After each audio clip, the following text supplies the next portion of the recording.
The first thing I want to do is say thank you to all of you. The second thing I want to do is introduce my co-author and dear friend and co-teacher. Ken and I have been working together for almost 40 years. That's Ken Sharp over there. So there is among many people, certainly me and most of the people I talk to, a kind of collective dissatisfaction with the way things are working, with the way our institutions run. Our kids' teachers seem to be failing them. Our doctors don't know who the hell we are, and they don't have enough time for us. We certainly can't trust the bankers, and we certainly can't trust the brokers. They almost brought the entire financial system down.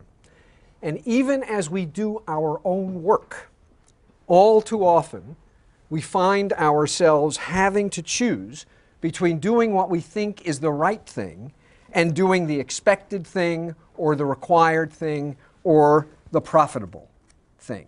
So everywhere we look, pretty much across the board, we worry that the people we depend on don't really have our interests at heart. Or if they do have our interests at heart, we worry that they don't know us well enough to figure out what they need to do in order to allow us to secure those interests. They don't understand us. They don't have the time to get to know us. There are two kinds of responses that we make to this sort of general dissatisfaction. If things aren't going right, the first response is, let's make more rules. Let's set up a set of detailed procedures to make sure that people will do the right thing. Give teachers scripts to follow in the classroom so that even if they don't know what they're doing and don't care about the welfare of our kids, as long as they follow the scripts, our kids will get educated. Give judges a list of mandatory sentences to impose for crimes so that you don't need to rely on judges using their judgment. Instead, all they have to do is look up on the list what kind of sentence goes with what kind of crime. Impose limits on what credit card companies can charge in interest and on what they can charge in fees. More and more rules to protect us against an indifferent, uncaring set of institutions we have to deal with. Or maybe in addition to rules, let's see if we can come up with some really clever incentives so that even if the people we deal with don't particularly want to serve our interests, it is in their interest to serve our interest. The magic incentives that will get people to do the right thing even out of pure selfishness. So we offer teachers bonuses if the kids they teach score passing grades on these big test scores that are used to evaluate the quality of school systems. Rules and incentives, sticks and carrots. We passed a bunch of rules to regulate the financial industry in response to the recent collapse. There's the Dodd-Frank Act, there's the new Consumer Financial Protection Agency that is temporarily being headed through the back door by Elizabeth Warren. Maybe these rules will actually improve the way these financial services companies behave. We'll see.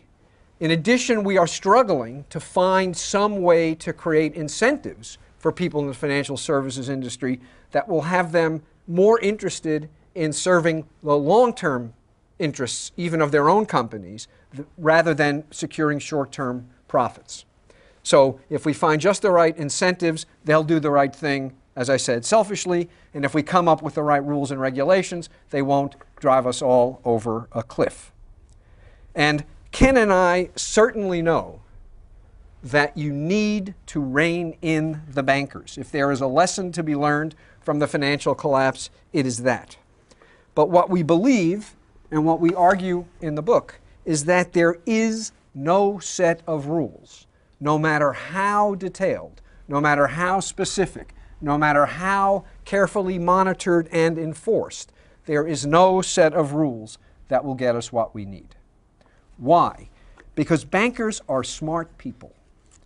And like water, they will find cracks in any set of rules. You design a set of rules that will make sure that the particular reason why the financial system almost collapsed can't happen again. It is naive beyond description to think that having blocked this source of financial collapse, you have blocked all possible sources of financial collapse. So it's just a question of waiting for the next one and then marveling at how we could have been so stupid as not to protect ourselves against that. What we desperately need, beyond or along with better rules and reasonably smart incentives, is we need virtue. We need character. We need people who want to do the right thing. And in particular, the virtue that we need most of all is the virtue that Aristotle called practical wisdom. Practical wisdom is the moral will to do the right thing and the skill, the moral skill, to figure out what the right thing is. So Aristotle was very interested in watching how the craftsmen around him worked. And he was impressed at how they would improvise novel solutions to novel problems, problems that they hadn't anticipated. So one example is he sees these stonemasons working on the Isle of Lesbos, and they need to measure out round columns. Well, if you think about it, it's really hard to measure out round columns using a ruler. So what do? They fashion a novel solution to the problem. They created a ruler that bends, what we would call these days a tape measure. A flexible rule, a rule that bends. And Aristotle said, they appreciated that sometimes to design rounded columns, you need to bend the rule. And Aristotle said, often in dealing with other people, we need to bend the rules.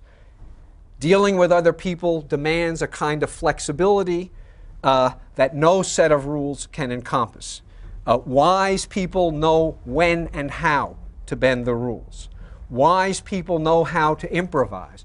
The way my co-author, Ken, and I talk about it, they are kind of like jazz musicians. The rules are like the notes on the page, and that gets you started, but then you dance around the notes on the page, coming up with just the right combination for this particular moment with this particular set of fellow players. So for Aristotle, the kind of rule bending, rule exception finding, and improvisation that you see in skilled craftsmen is exactly what you need to be a skilled moral craftsman. And in interactions with people, almost all the time, it is this kind of flexibility that's required. A wise person knows when to bend the rules, a wise person knows when to improvise, and most important, a wise person does this improvising and rule bending in the service of the right aims. If you are a rule bender and an improviser mostly to serve yourself, what you get is ruthless manipulation of other people. So it matters that you do this wise practice in the service of others and not in the service of yourself. And so the will to do the right thing is just as important as the moral skill of improvisation and exception finding. Together, they comprise practical wisdom, which Aristotle thought was the master virtue. So I'll give you an example of wise practice in action. It's the case of Michael. Michael's a young guy. He had a pretty low-wage job. He was supporting his wife and a child, and the child was going to parochial school. Then he lost his job. He panicked about being able to support his family. One night he drank a little too much and he robbed a cab driver, stole $50. He robbed him at gunpoint. It was a toy gun. He got caught, he got tried, he got convicted. The Pennsylvania sentencing guidelines required a minimum sentence for a crime like this of 2 years, 24 months. The judge on the case, Judge Lois Forer, thought that this made no sense. He had never committed a crime before. He was a responsible husband and father. He had been faced with desperate circumstances. All this would do was wreck a family. And so she improvised a sentence, 11 months. And not only that, but release every day to go to work. Spend your night in jail, spend your day holding down a job. He did. He served out his sentence. He made restitution and found himself a new job, and the family was united, and it seemed on the road to some sort of a decent life. A happy ending to a story involving wise improvisation from a wise judge. But it turned out the prosecutor was not happy that Judge Forer ignored the sentencing guidelines and sort of invented her own, and so he appealed. And he asked for the mandatory minimum sentence for armed robbery. He did, after all, have a toy gun. The mandatory minimum sentence for armed robbery is 5 years. He won the appeal. Michael was sentenced to 5 years in prison. Judge Forer had to follow the law. And by the way, this appeal went through after he had finished serving his sentence. So he was out and working at a job and taking care of his family. He had to go back into jail. Judge Forer did what she was required to do, and then she quit the bench. And Michael disappeared. So that is an example both of wise wisdom in practice and the subversion of wisdom by rules that are meant, of course, to make things better. Now consider Ms. Dewey. Ms. Dewey's a teacher in a Texas elementary school.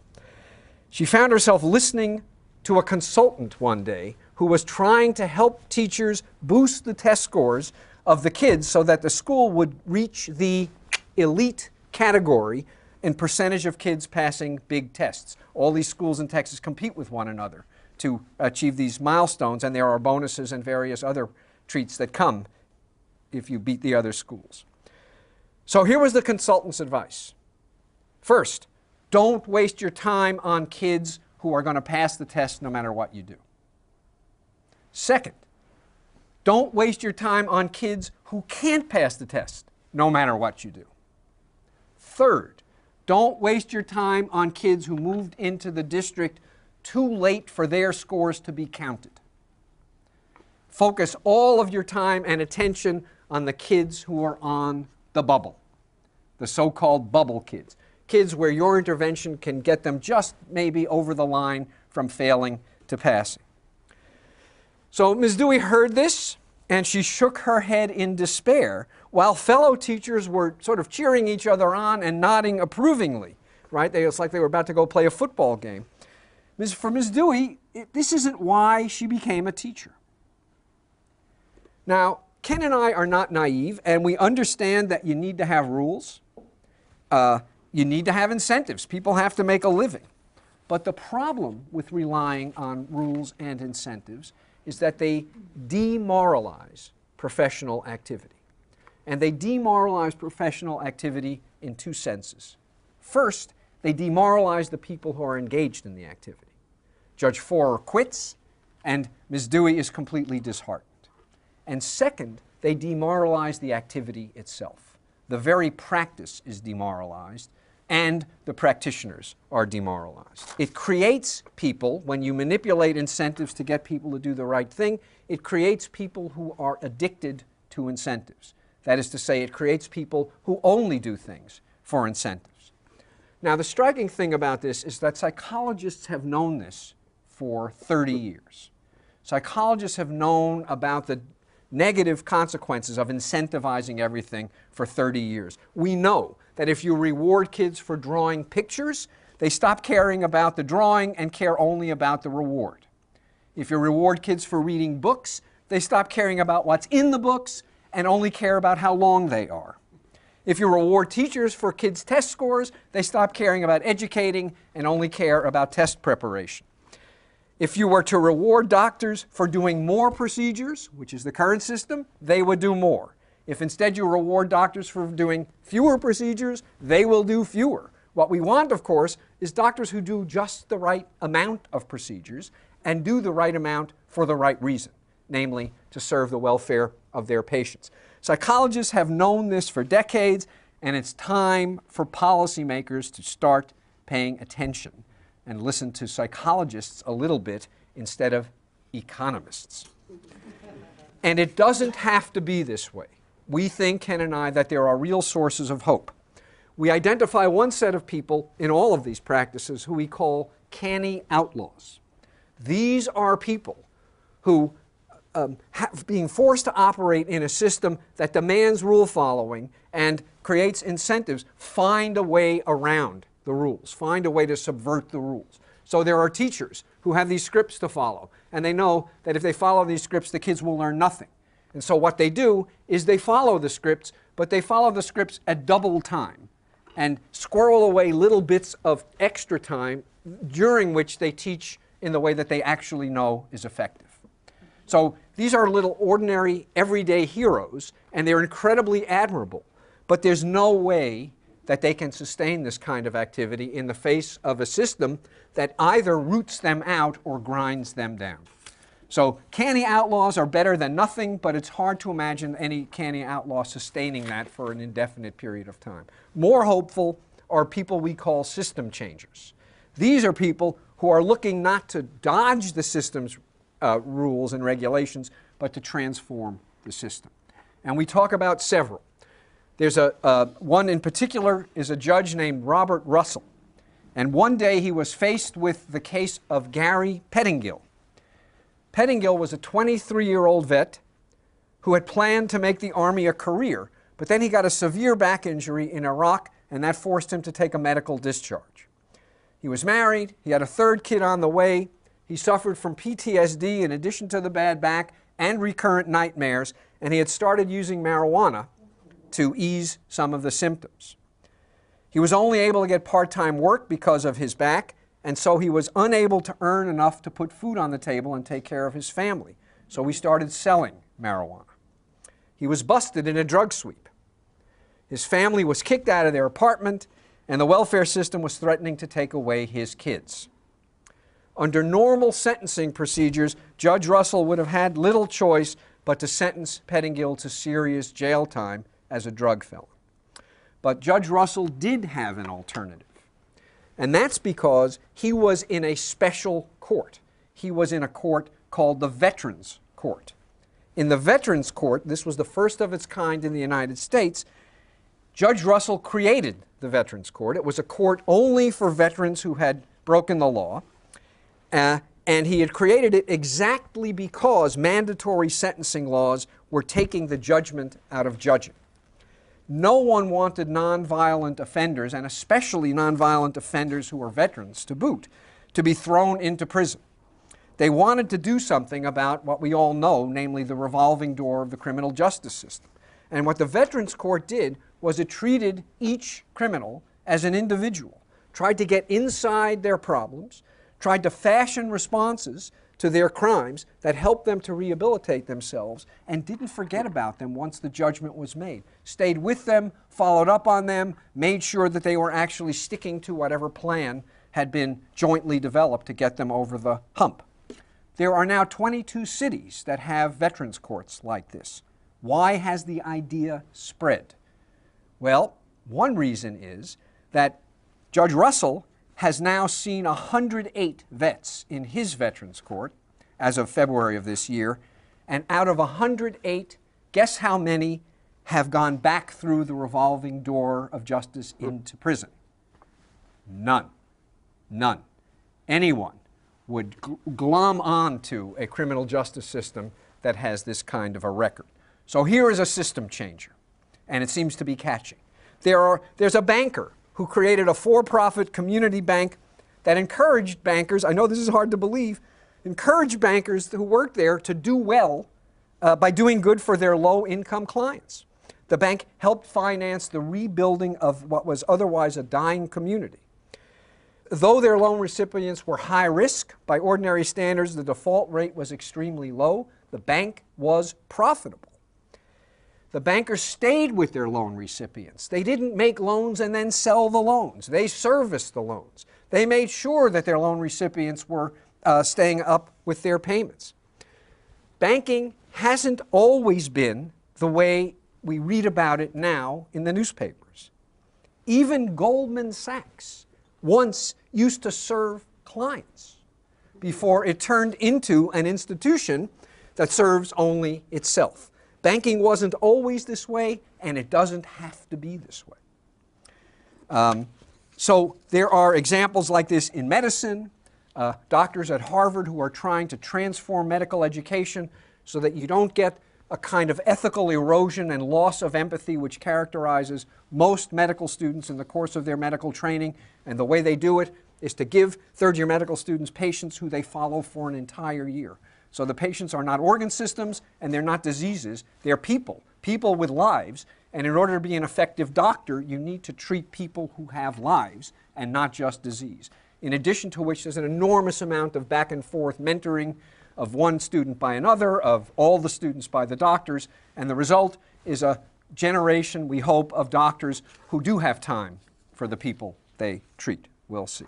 So there are lots of examples like this that we talk about. Each of them shows that it is possible to build on and nurture character and keep a profession true to its proper mission, what Aristotle would have called its proper telos. And Ken and I believe that this is what practitioners actually want. People want to be allowed to be virtuous. They want to have permission to do the right thing. They don't want to feel like they need to take a shower to get the moral grime off their bodies every day when they come home from work. Aristotle thought that practical wisdom was the key to happiness, and he was right. There's now a lot of research being done in psychology on what makes people happy, and the two things that jump out in study after study, I know this will come as a shock to all of you, the two things that matter most to happiness are love and work. Love, managing successfully relations with the people who are close to you and with the communities of which you are a part. Work, engaging in activities that are meaningful and satisfying. If you have that, good close relations with other people, work that's meaningful and fulfilling, you don't much need anything else. Well, to love well and to work well, you need wisdom. Rules and incentives don't tell you how to be a good friend, how to be a good parent, how to be a good spouse, or how to be a good doctor or a good lawyer or a good teacher. Rules and incentives are no substitutes for wisdom. Indeed, we argue, there is no substitute for wisdom. And so practical wisdom does not require heroic acts of self-sacrifice on the part of practitioners. In giving us the will and the skill to do the right thing, to do right by others, practical wisdom also gives us the will and the skill to do right by ourselves. Thanks. Thank you.